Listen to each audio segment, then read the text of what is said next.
Rich dad poor dad Robert Kiyosaki की लिखी वो किताब है जिसमें आप जानेंगे कि अमीर लोग अपने बच्चों को पैसे के बारे में ऐसा क्या सिखाते हैं जो गरीब और मध्यम वर्गीय नहीं सिखा पाते।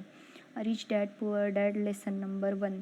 समाज की अस्वीकृति का डर हमें चूहा दौड़ छोड़ने और अमीर बनने से रोकता है। हम में से ज़्यादातर लोग जानते हैं कि चूहा दौड़ का क्या अर्थ है, लेकिन अगर हमसे पूछा जाए तो हम इसे कैसे परिभाषित करेंगे। एक परिभाषा ये है कि खुद को छोड़ दूसरों के लिए काम करने की अंतहीन दिनचर्या। इसका मतलब है कि आप सभी काम करते हैं, जबकि अन्य लोग जैसे सरकार, बिल लेने वाले और आपका बॉस आपके इस काम से मिले इनाम का अधिकांश हिस्सा ले लेते हैं। हम आम तौर पर चूहा दौड़ के बारे में बात करते हैं क्योंकि हम सब में से कई इसका हिस्सा है। साथ ही हम ये भी कहते हैं कि हमें इससे नफरत है। तो हम ये रैट रेस यानी चूहा दौड़ में क्यों फंसे रहते हैं? क्योंकि अधिकांश लोगों के जीवन में समाज की अस्वीकृति के डर का प्रभुत्व है और इसी कारण वो सफल होने के अपने मौक़ों को खो रहे हैं। उदाहरण के लिए इस मंत्र पर विचार करें जो आपके समय में अधिकांश माता पिता अपने बच्चों को सिखा रहे हैं। स्कूल जाओ, कड़ी मेहनत करो, अच्छी नौकरी पाओ। मध्यम वर्गीय इस मंत्र को सिखाते हैं, भले ही ये हमारे माता पिता के समय में दी गई पुराने विचारों पर स्थापित सलाह ही क्यों न हो। हम भूल जाते हैं कि जिस समय की ये सलाह है, उस समय में आपको कॉलेज से बाहर निकलते ही नौकरी मिल जाती थी, जिसमें आप दशकों तक काम करते थे और जिसमें एक कुटी पेंशन के साथ रिटायर होने की संभावना थी।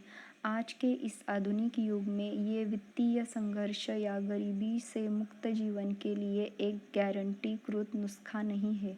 सच्चाई ये है कि आप मेहनत से पढ़ाई कर सकते हैं, एक अच्छे स्कूल में प्रवेश कर सकते हैं और एक उच्च भुगतान वाली नौकरी में स्नातक हो सकते हैं, लेकिन इस सब के बीच आप वित्तीय विकास को देख नहीं पाते हो क्योंकि आप भी चूहा दौड़ में फंस गए हैं।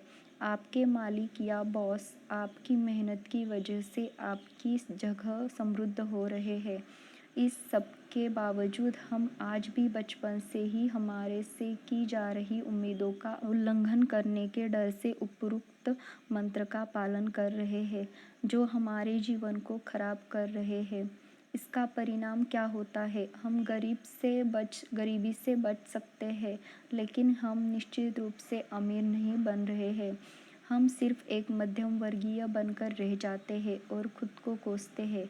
समाज की अस्वीकृति का डर हमें चूहा दौड़ छोड़ने और अमीर बनने से रोकता है। Rich dad poor dad lesson number 2। डर और लालच आर्थिक रूप से अनजान लोगों को तर्कहीन निर्णय लेने के लिए प्रेरित कर सकते हैं। जब धन की बात आती है तो हर कोई, चाहे वह धनी हो या नहीं, दो बुनियादी भावनाओं का अनुभव करता है, लालच और भय। यदि आपके पास पैसा है तो आप उन सभी नई चीज़ों पर ध्यान केंद्रित कर सकते हैं जो हम इस पैसे से खरीद सकते हैं।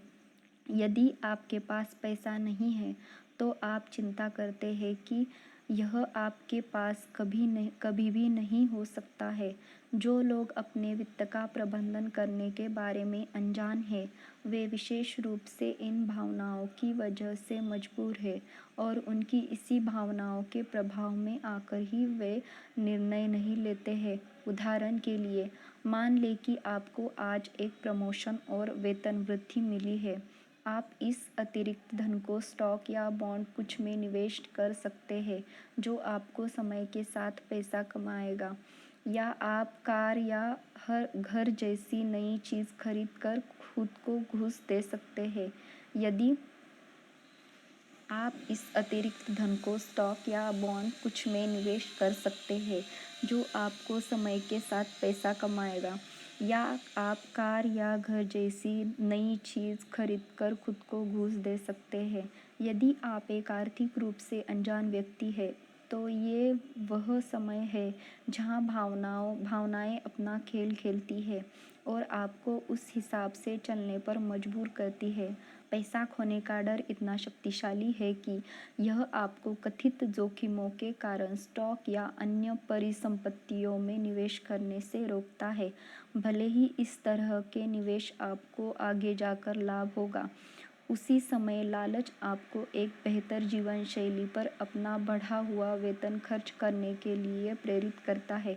उदाहरण के लिए, एक बड़ा घर खरीदने से, जो एक कंपनी में शेयर खरीदने की तुलना में बहुत अधिक वास्तविक और सुरक्षित विकल्प लगता है। हालांकि इस अपग्रेड का मतलब एक बड़ा बंधक और अधिक बिल भी है, जो प्रभावी रूप से आपके उत्थान की उपेक्षा करता है। इस तरह से डर और लालच आर्थिक रूप से अज्ञानी व्यक्ति को आगे जाकर धनी बनने से रोकते हैं। आप इन शक्तिशाली भावनाओं का मुकाबला कैसे कर सकते हैं? निवेश जोखिम और ऋण जैसी चीज़ों के बारे में अपने वित्तीय ज्ञान का निर्माण करके। ये आपको तर्क सहित निर्णय लेने के लिए बेहतर स्थिति में लाएगा, यहाँ तक कि लालच और भय का सामना करने में भी मददगार साबित होगा। Rich dad poor dad lesson number 3। व्यक्तिगत और सामाजिक समृद्धि दोनों के लिए महत्वपूर्ण होने के बावजूद हमें वित्तीय बुद्धिमत्ता के बारे में ज्ञान नहीं दिया जाता है। ज़्यादातर लोग सोचते हैं कि अमीर बनने के लिए प्रतिभाशाली और सक्षम होना काफ़ी है, और अगर वो प्रतिभाशाली है तो वे अमीर बन सकते हैं। यह गलत है, और ये केवल उनका भ्रम है, क्योंकि वास्तव में दुनिया ऐसे लोगों से भरी हुई है, और उनमें से ज़्यादातर गरीब है। जो चीज़ वे भूल रहे हैं वे वित्तीय बुद्धिमत्ता, वित्तीय विषयों जैसे लेखांकन, निवेश और आगे के लिए एक व्यापक अभिवृत्ति। दुर्भाग्य से हम इस महत्वपूर्ण जानकारी के बिना बड़े हुए हैं। हमारे स्कूल सिस्टम विभिन्न प्रकार के उपयोगी विषयों में लोगों को सक्षम बनाने के लिए स्थापित किए गए हैं, लेकिन वित्तीय बुद्धिमत्ता उनमें से एक नहीं है। बच्चों को बचत का निवेश जैसे विषयों के बारे में नहीं पढ़ाया जाता है, और परिणाम स्वरूप चक्रवृद्धि ब्याज जैसे विषयों के बारे में स्पष्टता नहीं होती है। और इसका पता इस बात से लगाया जा सकता है कि आज यहाँ तक कि उच्च शिक्षक भी अक्सर अपने क्रेडिट कार्ड को अधिकतम रूप से इस्तेमाल करते हैं, और बाद में उस कर्ज को चुकाने में असक्षम रह जाते हैं। वित्तीय बुद्धिमत्ता में प्रशिक्षण की यह कमी न केवल आज के युवाओं के लिए बल्कि उच्च शिक्षित वयस्कों के लिए भी एक समस्या है, जिनमें से कई अपने पैसे से खराब निर्णय लेते हैं। उदाहरण के लिए, राजनेताओं को आमतौर पर एक समाज में सबसे प्रतिभाशाली, सबसे अच्छी तरह से शिक्षित लोगों के रूप में माना जाता है, लेकिन इसका भी एक कारण है। क्यों देश आर्थिक संकट से जूझता है? क्योंकि अधिकांश शासक राजनेताओं के पास बहुत कम या बिल्कुल भी वित्तीय जानकारी नहीं है। साधारण लोग भी अपने धन के मामलों को संभालने में आश्चर्यजनक रूप से खराब हो सकते हैं, जिसका पता सेवानिवृत्त के बाद की उनकी योजना न बनाने से पता लग सकता है। उदाहरण के लिए, संयुक्त राज्य अमेरिका में 50% कार्यबल पेंशन के बिना है, और बाकी के लगभग 75 से 80% में अप्रभावी पेंशन है। स्पष्ट रूप से समाज ने हमें वित्तीय ज्ञान के मामले में खराब तरीके से सुसज्जित किया है, और इसलिए ये व्यक्ति पर निर्भर है कि वह खुद को शिक्षित करे। जब हम अपने आप को महान आर्थिक बदलाव के समय में धन की तलाश करते हुए पाते हैं, तो स्वतंत्र रूप से एक अच्छी वित्तीय शिक्षा का पीछा करना और भी आवश्यक हो जाता है। Rich dad poor dad lesson number 4। वित्तीय स्वशिक्षा और आपके वित्त का एक यथार्थवादी मूल्यांकन बढ़ते धन की नींव है। आप अपने जीवन में किसी भी समय व्यक्तिगत धन की ओर यात्रा शुरू कर सकते हैं, लेकिन जितना जल्दी आप शुरू करेंगे उतना जल्दी आप सफल होंगे। यदि आप 20 की उम्र से शुरू करते हैं तो आप 30 की उम्र में शुरू करने वाले व्यक्ति की तुलना में अमीर बनने की अधिक संभावना रखते हैं। उम्र की परवाह किए बिना शुरू करने का सबसे अच्छा तरीका है अपने वित्त को स्पष्ट करना, अपने आप का लक्ष्य निर्धारित करना और फिर उन तक पहुंचने के लिए आवश्यक शिक्षा प्राप्त करना। सबसे पहले अपने वर्तमान वित्तीय स्थिति पर एक ईमानदार नज़र डालें। अपनी वर्तमान नौकरी के साथ आप भविष्य और भविष्य में किस तरह की आमदनी की उम्मीद कर सकते हैं और आप किस तरह के खर्चों को आसानी से संभाल सकते हैं। उदाहरण के लिए, हो सकता है कि जिस नई मर्सिडीज को खरीदने के बारे में आप सोच रहे हैं, वे आपके लिए उतनी सस्ती न हो। इसके बाद आप यथार्थवादी वित्तीय लक्ष्य निर्धारित कर पाएंगे। उदाहरण के लिए, आप कह सकते हैं कि आप चाहते हैं कि मर्सिडीज अगले 5 साल के भीतर आपकी पहुंच में हो। इसके बाद अगला कदम अपनी वित्तीय बुद्धिमत्ता का निर्माण शुरू करना है। इसे आपके पास मौजूद सबसे बड़ी संपत्ति पर निवेश करना माने, आपका दिमाग। आप इसे किसी भी तरीके से कर सकते हैं, लेकिन एक अच्छा तरीका फोकस को शिफ्ट करना है।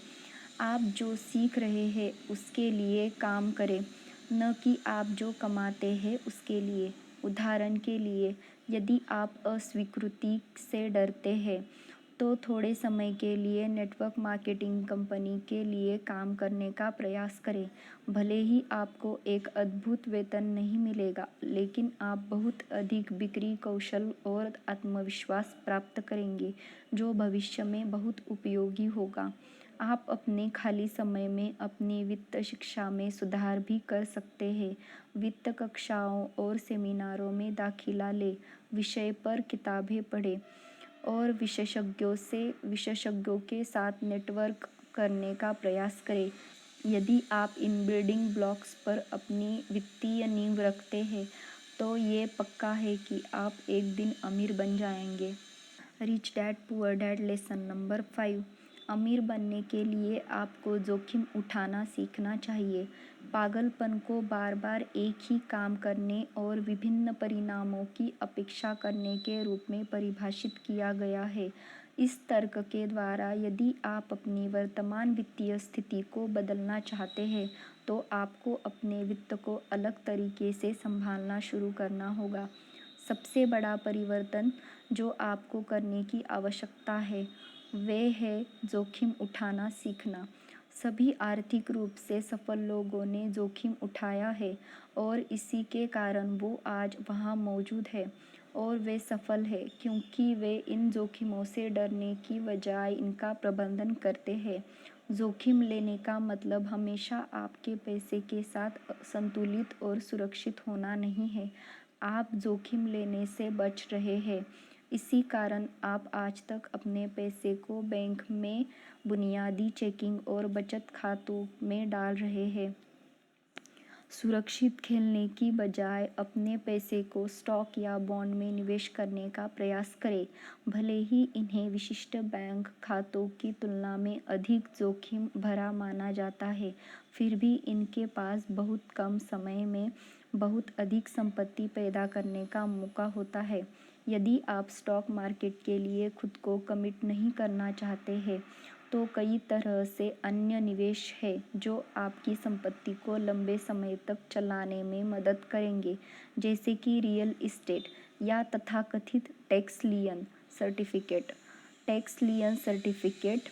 यदि आप स्टॉक मार्केट के लिए खुद को कमिट नहीं करना चाहते हैं, तो कई तरह से अन्य निवेश हैं जो आपकी संपत्ति को लंबे समय तक चलाने में मदद करेंगे, जैसे कि रियल एस्टेट या तथाकथित tax lien certificate. Tax lien certificate के साथ ब्याज दरें 8% से 30% के बीच होती है। बेशक लाभ की संभावना जितनी अधिक होगी, जोखिम उतना अधिक होगा। उदाहरण के लिए, स्टॉक के साथ वहाँ हमेशा एक मामूली संभावना होती है कि आप अपना संपूर्ण निवेश खो सकते हैं, लेकिन अगर आप पहली बार में जोखिम नहीं उठाते हैं, तो आपको गारंटी दी जाती है कि आप कोई बड़ा रिटर्न न ले सके।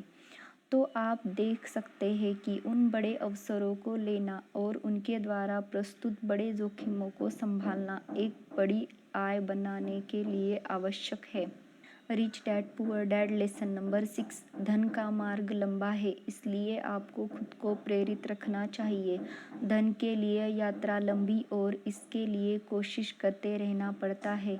जब आप एक बाधा से टकराते हैं तो दिल को खोना आसान होता है, जैसे कि आपके द्वारा खरीदे गए शेयर की कीमत को अचानक नीचे जाते देखना। अपने वित्तीय लक्ष्यों को प्राप्त करने के लिए आपको असफलताओं के बावजूद भी प्रेरित रहने के उपाय खोजने होंगे।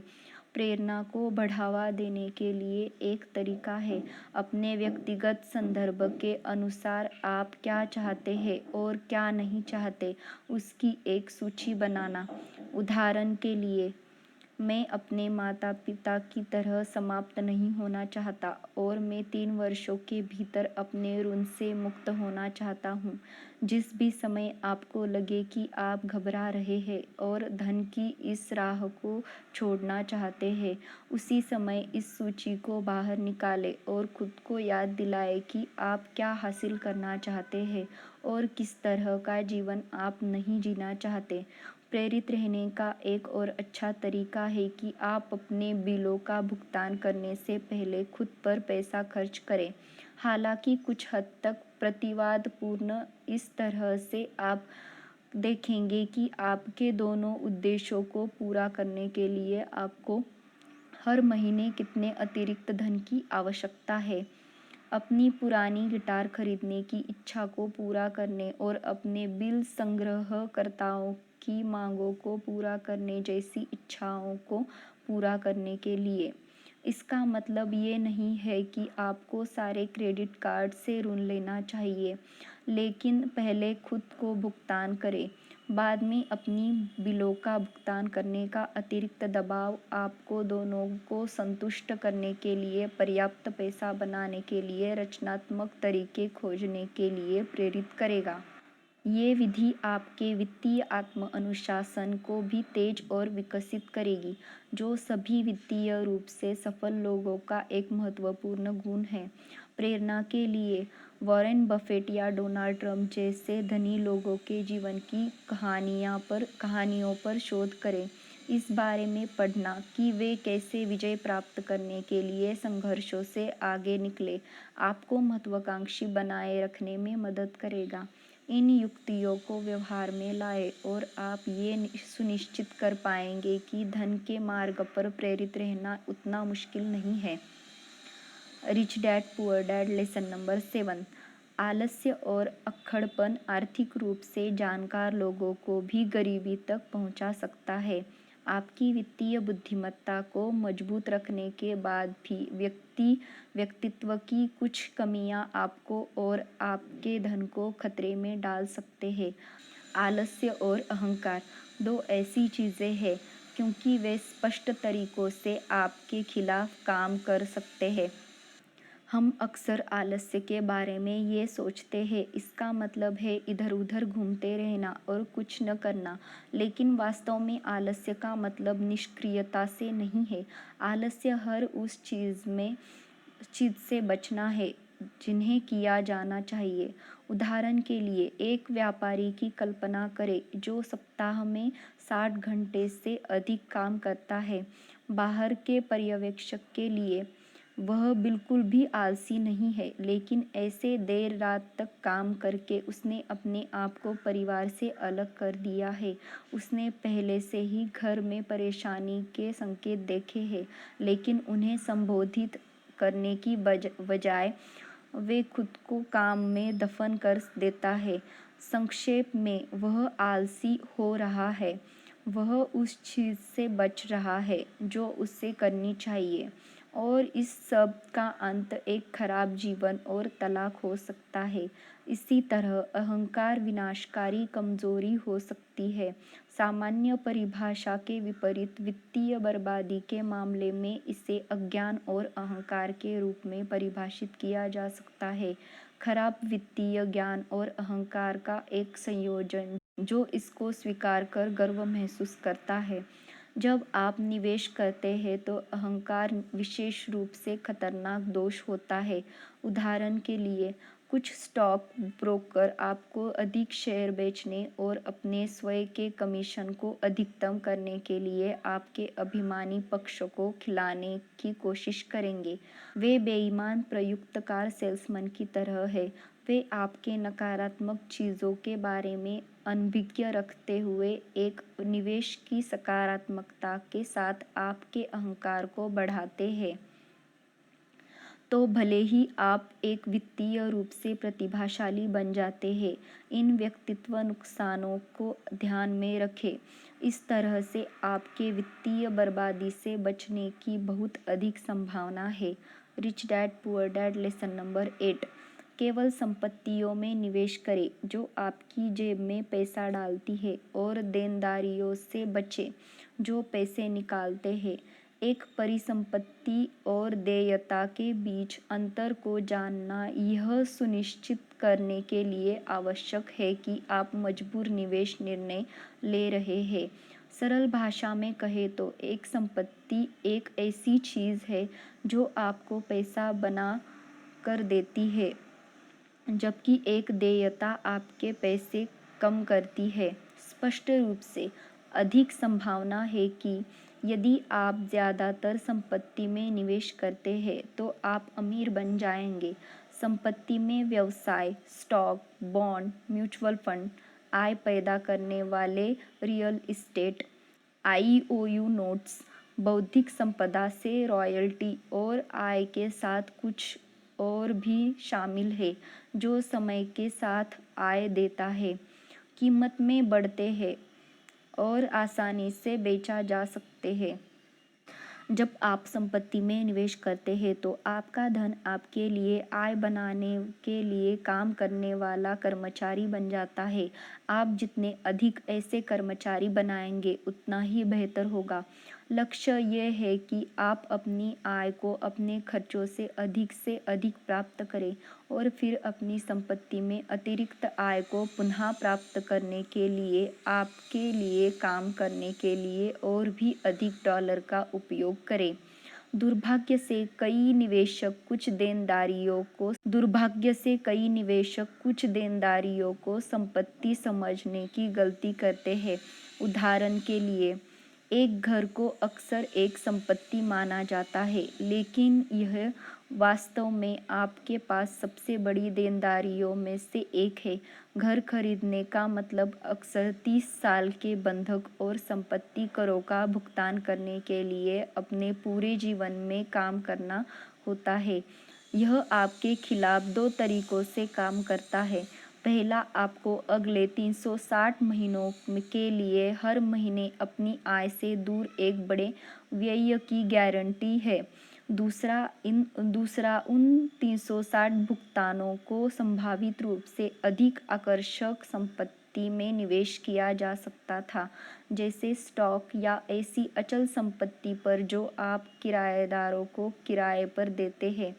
ये सुनिश्चित करना कि आप एक परिसंपत्ति और देयता के बीच का अंतर जानते हैं, इसका मतलब है कि आप अपने पैसे का निवेश करने में सक्षम होंगे और यह जानते होंगे कि किस चीज़ पर पिया लगाना है और किस चीज़ में निवेश करने से बचना है। Rich dad poor dad lesson number 9। आपका पेशा बिलों का भुगतान करना है, लेकिन आपका व्यवसाय वह है जो आपको अमीर बना देगा। ज़्यादातर लोग अपने पेशे और अपने व्यवसाय को एक ही चीज़ मानते हैं, लेकिन जब व्यक्तिगत वित्त की बात आती है तो इसमें अंतर होता है। आपका पेशा वह है जिस पर हर सप्ताह 40 घंटे काम कर अपने बिलों का भुगतान करते हैं, किराने का सामान खरीदते हैं और अन्य जीवित लागतों को कवर करते हैं। आमतौर पर यह आपको रेस्तरां के मालिक या सेल्समैन के रूप से एक विशिष्ट शीर्षक देता है। दूसरी ओर, आपका व्यवसाय वह है जिसमें आप अपनी संपत्ति को विकसित करने में मदद करने के लिए समय और धन का निवेश करते हैं। क्योंकि एक पेशा केवल आपके खर्चों को कवर करता है, यह संभावना नहीं है कि यह अकेला आपको अमीर बना देगा। धन प्राप्त करने के लिए आपको अपने पेशे में काम करते समय एक व्यवसाय का निर्माण करना चाहिए। उदाहरण के लिए, एक शेफ जो कला विद्यालय में गया है और व्यापारी के सभी गुण जानता है, हालांकि उसका पेशा खाना बनाना, किराया देने और अपने परिवार का भरण पोषण करने के लिए पर्याप्त धन उपलब्ध कराता है, फिर भी वह अमीर नहीं बन रही है। तो वह एक व्यवसाय में निवेश करती है। अचल संपत्ति प्रत्येक महीने उसके पास जो भी अतिरिक्त पैसा आता है, वह आय उत्पादक संपत्ति खरीदने की ओर लगाती है। वह ऐसे अपार्टमेंट और कंडोस खरीदती है जिसे वह किराएदारों को किराए पर दे सकती है। वैकल्पिक रूप से एक कार विक्रेता पर विचार करें जो प्रत्येक महीने की बची हुई आय को स्टॉक ट्रेडिंग में निवेश करता है। वैकल्पिक रूप से एक कार विक्रेता पर विचार करें जो प्रत्येक महीने की बची हुई आय को स्टॉक ट्रेडिंग में निवेश कराता है। दोनों मामलों में व्यवसायों ने मासिक आधार पर जीवित रहने के लिए पर्याप्त आय प्रदान की। हालांकि अपने व्यवसायों में अपनी अतिरिक्त आय डालकर ये लोग अपनी संपत्ति भी बढ़ा दे रहे हैं और धन की ओर बढ़ रहे हैं। आपका पेशा अक्सर आपके व्यवसाय को शुरू में धन देता है, इसलिए जब तक आपका व्यवसाय स्थायी विकास दिखाना शुरू नहीं करता है, तब तक अपनी नौकरी पर टिके रहना बुद्धिमानी है। जब ऐसा होना शुरू होता है, तो आपकी नौकरी की बजाय आपकी संपत्ति आपकी आय का मुख्य स्रोत बन जाती है, और यह वास्तव में सच्ची वित्तीय स्वतंत्रता का संकेत है। Rich dad poor dad lesson number 10।